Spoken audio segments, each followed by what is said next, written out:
Hello. Hello, everyone. I want to start off by expressing my gratitude and honor to be a candidate for the Masters of Arts in Leadership Development program at Chapman University. The past years have been a long and rewarding journey, and I am proud to be with you here today, regardless that it is through a screen. I'd like to begin with telling you a little bit about who I am, how I got here, and why I'm doing this. My name is Gaby Caporicci, and I grew up here in Orange County. Raised by a single mother, I was taught from an early age the value of hard work and that I could accomplish anything I wanted if I put the hard work in. I quickly fell in love with soccer, and with hard work and dedication, I worked my way from a bench warmer to a starter to a team captain and eventually to receive a scholarship to play Division I soccer at the University of Nevada, Reno. I talk about my sports history because it is an integral part of who I am as a woman and leader. After receiving my bachelor's in communication, I found myself needing more and wanting to explore leadership and what that could look like away from sports, which led me to Chapman. Through this program, I have learned the importance of being true to oneself, being vulnerable, and following your passion. With that being said, I'm so excited and passionate to show you my capstone project. Let's get started. The start to Capstone was not easy and filled me with a lot of anxiety about what I wanted to explore. I went back and forth a lot before a light bulb went off and left me thinking, duh, why didn't I think of that before? I can't imagine doing anything else that aligns with my experiences so perfectly. So before I explain my project, I need to share an experience that happened to me in order for you to understand how meaningful this project is to me. My freshman year of college, I had two roommates. One I got along with very well, the other not so much. Typical roommate issues, but she would constantly express how much she disliked me to my other roommate. Second semester of our freshman year, she started to downward spiral.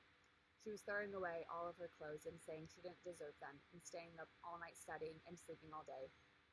She asked myself and my roommate to go get a gun and kill her.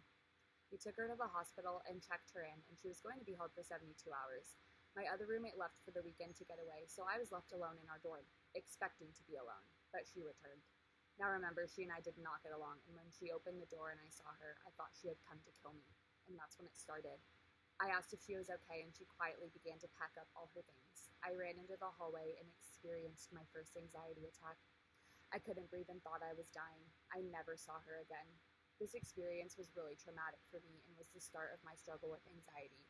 I talked to someone to get help, and my grandma recommended that I go to yoga to calm my anxieties, but for those that suffer from anxiety, it doesn't just magically go away. But it can get better, and there are many tools to help with it, which led me to my capstone project. Simply Mindful is a 12-week interactive journal to cultivate mindfulness. I made this journal to be in partnership with a middle school teacher who is planning on starting a yoga class for her students. This journal can be used in conjunction with that yoga class, but it can also be used on its own as well. There's the common misconception that mindful practices mean religious practices, and therefore, if these are being taught to students in schools, then teachers are teaching students religious practices against their will. While mindful practices originated from Buddhist religion, mindful practices are not always taught as a way of worship. Mindful practices are simply a way of calming the body. Mindfulness is a basic human inheritance and capability, and it is not owned by any group, religion, or philosophy. In the United States, mindfulness practice is commonly presented as a personal, individual experience with an emphasis to expand personal well-being. The mindful practices that schools are teaching their students and benefiting from are not of those practices rooted in Buddhism, but skills such as breathing, learning how to calm their body and anxious thoughts, and other calming actions. Yoga is another mindful practice that has misconceptions because of its religious background, but provides many physical and mental benefits. Mindfulness is so important, and students need this in their formative years because it will carry with them long after school is done. My hope is that this project can help students express their fears and anxieties in a creative outlet. My purpose as a leader is to help those who do not feel confident to use their voice yet. This was once me until I found someone who believed in me more than I did myself and gave me the courage to use my voice. I was once an 8-year-old little girl being yelled at on the soccer field by her coach, not because she was bad at soccer, but because she was not performing to her full potential. That soccer coach saw in me what I could not. My purpose is to be the leader and mentor that my coach was to me all those years ago.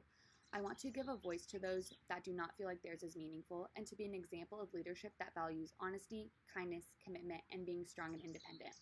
I have felt this purpose to be honest to others, commit to what I know I am capable of and what I know others to be capable of, to help others tap into their courage while being true and authentic to themselves, and to commit to today.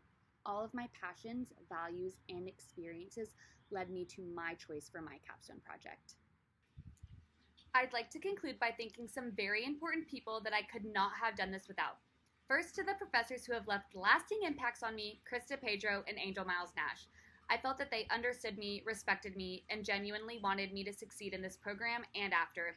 I've always felt such positive energy from them, and I can't thank them enough for being instrumental in my educational career. Angel and Chris, thank you for everything. Never stop treating people the way you do. You both have impacted me more than you know, and I will forever hold a special place in my heart for both of you. To my classmates and now friends I've made, thank you for always being positive and creating a truly unique and special learning environment. We are finally here and we did it. So proud of all of you. To my accountability group, Nick, Christina, and Brayden, I love you all so much and truly could not have done this without you, especially you, Brayden. To my friends and family, thank you for the constant support, encouragement, and love throughout this journey. Thank you, Mom, for always being in my corner and supporting me, especially in the tough times.